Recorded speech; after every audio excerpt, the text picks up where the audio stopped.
gate in just a moment or two's time. The cars go out the pit gate, get a drill in their position, and then go to park round on the far side.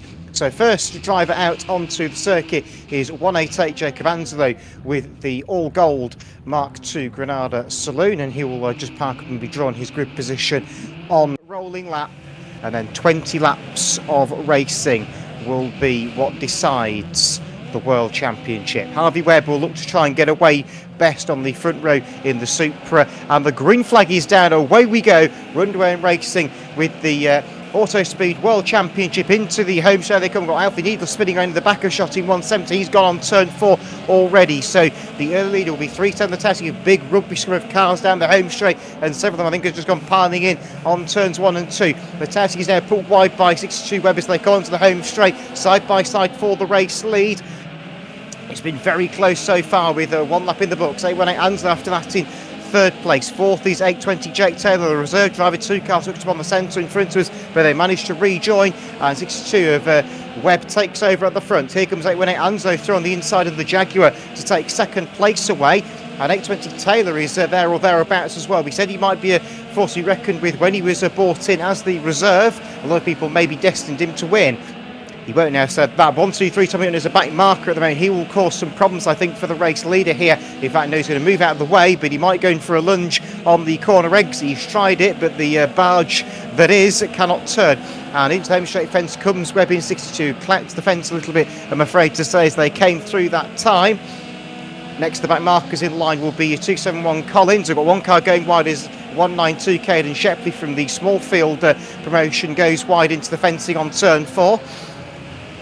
As the leader is getting bulked up now by the back marking Kieran Collins in 271. The bumper may have to go in. Got problems on turn 4. The 2 Yank tanks have blocked the track between them. 1, 2, 3 Hood and 170 Needle. They've got all sorts of shenanigans going on. We may have got a new leader in all this as Webb in 62 goes firing through the back of the back marking 268 Buster Hutchins. We've got 192 Shepley spin around on the infield along with 1, 2, 3 Hood. Big follow in the background as Hutchins is running by Kieran Collins in 271 and gets hooked around doing so.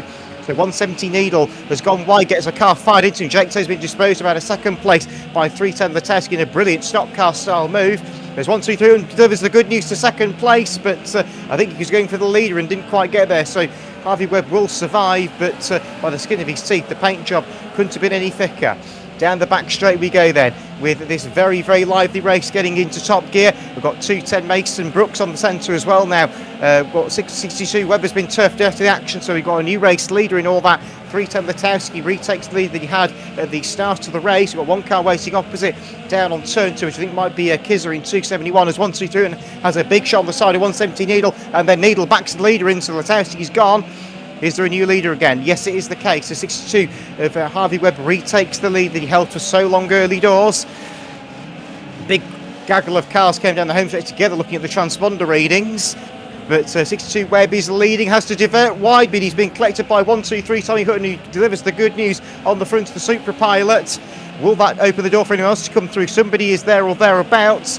It's going to be number 11 of Luke Garmson that's made his way up into second place, and he's in fact in striking distance possibly of Harvey Webb come that checkered flag fall. We're into the second half of the race now. The race is getting through fairly rapidly, and Tommy Hutton stops the leader a second time in a row, which allows Luke Garmson 11 to take over at the front of proceedings for our third different leader of this World Championship. Collins in 271 is stranded by the access gate on the far side. And 1, 2, 3 now goes for a second race leader in succession, but Luke Garmsted is wise to the manoeuvre and darts out wide.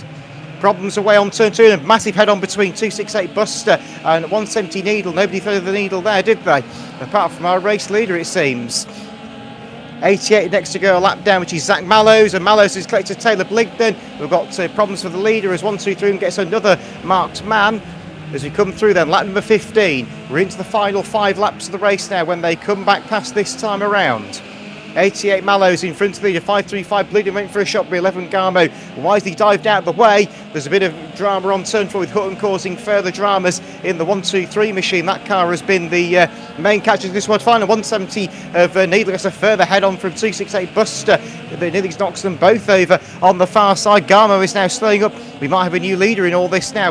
There's 941 Carton is on a charge. He now T-bones the stationary 1, 2, 3, and they're all going out on turn 4.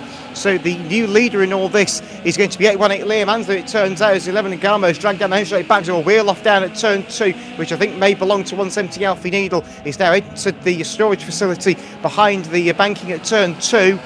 So we come through now with not many more laps to do for your race leader, 818 Liam Anslow. He gets stopped on the nose though by 271 Collins on the entrance to the far side. The Jaguar continues on with any dramas being eradicated. Further falling out between Mallows and Hutton away to our right on turn 4. As turn 2, the carnage has really kicked off with Jacob Anslow bullying Kieran Collins up against the fence. So we are getting towards the very end of this one now with 818 Anslow getting spun around by reversing Tommy Hutton. Big head on from Collins on the front of Zach Mallows. They come through and it's straight flag time. 818 Anslow takes the World Championship. Second place, but only just is Jake Taylor from the back of the grid near enough, if memory serves me right. So Jake Taylor came through the field quite rapidly, got a rollover on the home straight as well. Someone's got overturned in front of race control. That's Garmo, number 11, that's finished that race, ending upon his side in front of race control. 1, 2, 3, and gets taken out on the run down lap by both the Anslows. Liam in 818, then Jacob 188 goes in celebration as well to round out a dramatic national banger Autospeed World Championship.